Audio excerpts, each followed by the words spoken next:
Hello computer science first year. अच्छा, next हमारा जो टॉपिक है चैप्टर है that is a DC circuit. तो डीसी सर्किट आपका वो सर्किट होते हैं जिसमें डीसी सर्किट या इलेक्ट्रिक सर्किट, पहले मैं बात करूँगी इलेक्ट्रिक सर्किट की, ठीक है। इलेक्ट्रिक सर्किट आपके वो सर्किट होते हैं जिसमें हम क्या करते हैं, एक कंडक्टिव पाथ बनाते हैं और उस कंडक्टिव पाथ में हम क्या करते हैं, इलेक्ट्रॉन की मूवमेंट को अलाउ करते हैं। तो उस कंडक्टिव पाथ में जो इलेक्ट्रॉन मूव करते हैं तो उसको हम क्या कहते हैं, इलेक्ट्रिक सर्किट कहते हैं। और इस continuous movement of free electrons within the conductor of a circuit is known as a current. तो मैं क्या कह रही हूँ, मेरे कहने का सेंस ये है कि किसी इलेक्ट्रिक सर्किट, आपको कोई भी इलेक्ट्रिक सर्किट है वो जब तब बनता है, वो उस इलेक्ट्रिक सर्किट को हम इलेक्ट्रिक सर्किट तब मानते हैं जब उसके अंदर क्या होता है, कंडक्टिव पाथ होता है। मतलब चालन के लिए एक क्या होता है, पाथ होता है, रास्ता होता है। वो रास्ता कब बनता है, जब हम उसके अंदर क्या होता है, इलेक्ट्रॉन का क्या हो, मूवमेंट हो। और ये जो आपका पाथ होता है इट मस्ट बी क्लोज्ड, ठीक है। The path must be close, आपका पाथ क्या होना चाहिए, बंद होना चाहिए। तो इस इलेक्ट्रॉन के कंटिन्यूस फ्लो से, उस पाथ में इलेक्ट्रॉन्स के कंटिन्यूस फ्लो को हम क्या कहते हैं, करंट कहते हैं, ठीक है। ठीक है। अब ये जो आपकी जो करंट है, करंट के कब प्रोड्यूस हो रही है, जैसे मैंने आपको पहले सबको समझाया हुआ है कि जब आपका इलेक्ट्रॉन क्या कर रहा है, मूव कर रहा है, किसमें, एक क्लोज पाथ में, किसमें, क्लोज्ड पाथ में, ठीक है। तो आपकी करंट कहलाएगी। तो इस इलेक्ट्रॉन को मूव कराने के लिए हमें क्या करना पड़ता है, एक वोल्टेज अप्लाई करनी पड़ती है। क्या करनी पड़ती है, हमें वोल्टेज को अप्लाई करना पड़ता है, ठीक है। अब ये जो वोल्टेज अप्लाई होती है तो ये क्या करती है कि एनर्जी देती है, पोटेंशियल एनर्जी देती है, जिससे क्या होता है, दो पॉइंट्स के बीच में energy, voltage is a specific measure of potential energy that is always relative between two points, ठीक है। तो पोटेंशियल डिफरेंस होता है, उस पोटेंशियल डिफरेंस दो पॉइंट्स के बीच में जब पोटेंशियल डिफरेंस होता है, मैं आपको बहुत अच्छे से बता चुकी हूँ। तो इलेक्ट्रॉन क्या करते हैं, एक जगह से दूसरी जगह पर मूव करते हैं, नंबर ऑफ इलेक्ट्रॉन्स, और यही हमारी क्या होती है, करंट होती है, ठीक है। अब हम बात कर रहे हैं इसके अंदर ओम्स लॉ की, जो आपका टॉपिक है। तो इसको ज़रा समझिएगा आप ज़रा, ओम्स लॉ, ये देखिए ओम्स लॉ। सबको पता है कि ओम्स लॉ क्या है। किसी भी एक आइडल कंडक्टर में ओम्स लॉ ये कहता है कि किसी भी आइडल कंडक्टर में, जिसमें मतलब क्या हो सकता है, करंट का प्रवाह हो सकता है, इलेक्ट्रॉन का फ्लो हो सकता है। तो ये कहता है ओम्स लॉ, किसी भी आइडल कंडक्टर में बहने वाली करंट जो है वो हमेशा किसके बराबर होती है। Ohm's law states that in any ideal conductor, that in any ideal conductor the current flowing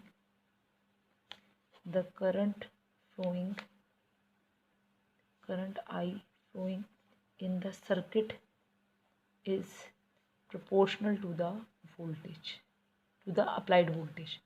तो यहाँ पे I proportional to the V, ठीक है। तो इसको मैं दिखा रही हूँ, I proportional V, I upon V proportionality constant is equal to, मैंने मान लिया ये प्रोपोर्शनलिटी था, इसको हटाया तो मैंने मान लिया कोई कांस्टेंट। तो मैंने यहाँ पे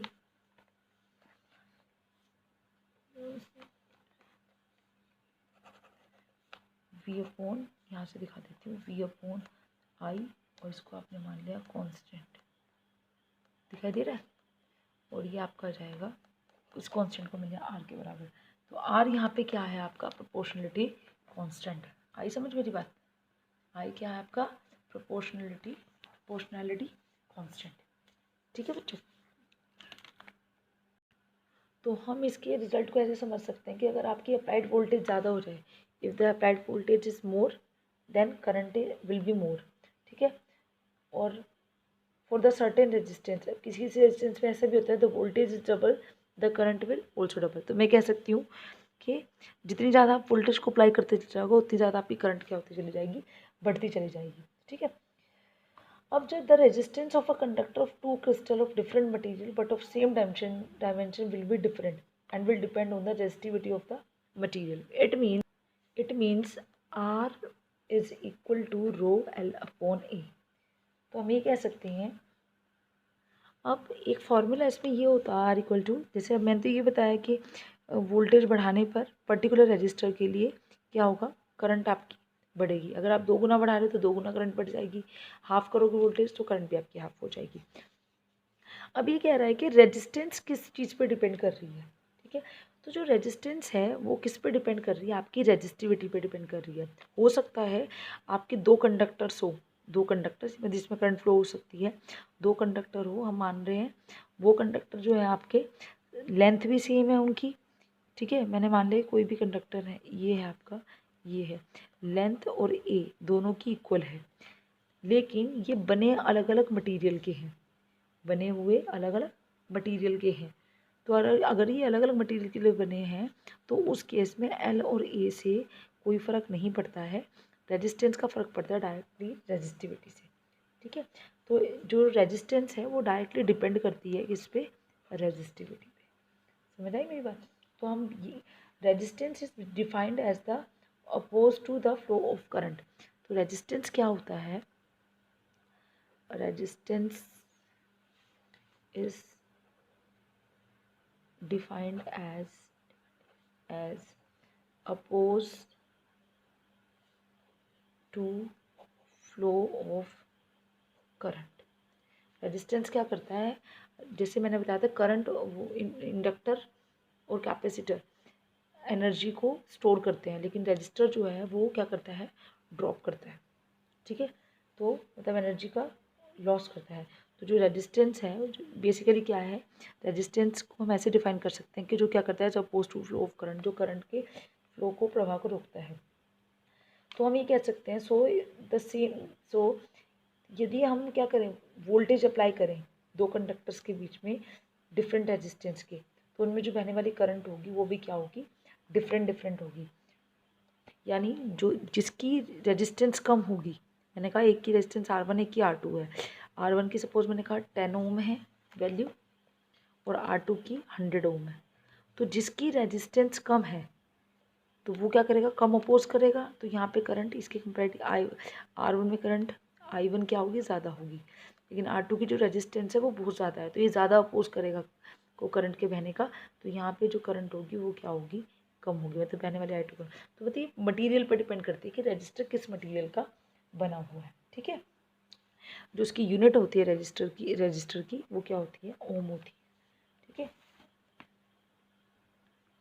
अब जो आपका रेजिस्टेंस का अगर मैं उल्टा देखूं, रेसिप्रोकल ऑफ आर, रेजिस्टेंस का उल्टा होता है आपका कंडक्टेंस. रेजिस्टेंस का मतलब होता है करंट के फ्लो को रोकना, लेकिन कंडक्टेंस उल्टा हो गया होगा, जो करंट को ना रोके. तो रेजिस्टेंस का उल्टा हो गया कंडक्टेंस. इसको हम दिखाते हैं रो से, इसको हम दिखाते हैं सिग्मा से. तो सिग्मा इज इक्वल टू 1/रो. कंडक्टिविटी ऐसे भी दिखा सकते हैं, conductivity is inversely proportional to the resistivity. Resistivity जितनी कम होगी मतलब वो कम ड्रॉप करेगा, मतलब कंडक्टिविटी इतनी ज़्यादा होगी, लेकिन अगर रेजिस्टिविटी आपकी ज़्यादा होगी तो कंडक्टिविटी उतनी ही कम हो जाएगी. ठीक है, तो ये था आपका क्या, ये था आपका ओम्स लॉ.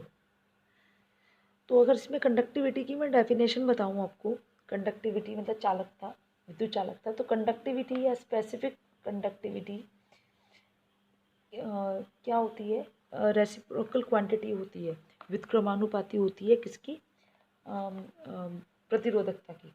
ठीक है, जिसको हम किससे दिखाते हैं, कंडक्टिविटी को हम सिग्मा से दिखाते हैं.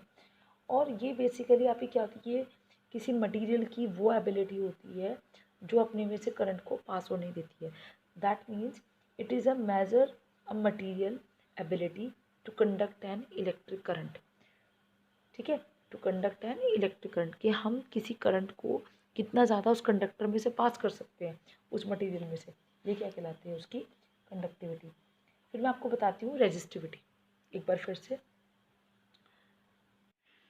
देखिए जो रेजिस्टिविटी है इसको हम बोलते हैं प्रतिरोधकता. ठीक है, ये जो प्रतिरोधक बल्क प्रॉपर्टी ऑफ मटेरियल। तो जो रेजिस्टिविटी है वो मटेरियल की प्रॉपर्टी है, तो हम इसको कैसे निकालेंगे कि हमने कहा आर जो रेजिस्टेंस है वो किसके लेंथ की रेजिस्टेंस जितनी ज़्यादा होगी, लेंथ जितनी ज़्यादा होगी रेजिस्टेंस उतनी ज़्यादा होगी, एरिया जितना कम होगा रेजिस्टेंस आपकी उतनी ही बढ़ जाएगी। तो R proportional to resistance proportional to the length and resistance proportional to the area, inversely proportional of area. जब आप इस फर्स्ट और सेकंड इक्वेशन को कंबाइन करोगे तो आपका क्या आ जाएगा, R proportional to the L upon A. और जब प्रोपोर्शनैलिटी कांस्टेंट को you will remove then it you will be considered this constant as rho. तो एल क्या है, लेंथ है, ए आपका एरिया है, रो आपकी रेजिस्टिविटी है। तो आर एंड रो क्या हो गए आपके, R and rho is temperature dependent, मतलब आपका आर और जो रो है ये दोनों क्या है, टेम्परेचर डिपेंडेंट है। लेंथ और ए पे डिपेंड नहीं करते, किस पर डिपेंड कर रहे हैं, आर और रो पे डिपेंड, आर और रो जो है वो टेम्परेचर पर डिपेंड करते हैं। ठीक है, अगर टेम्परेचर बढ़ रहा है तो ये बढ़ेंगे, अगर टेम्परेचर घट रहा है तो आर और रो घट जाएंगे। तो हम ये कह सकते हैं कि यानी टेम्परेचर पर डिपेंड करते हैं, टेम्परेचर कोफिशिएंट हम ले सकते हैं अल्फ़ा।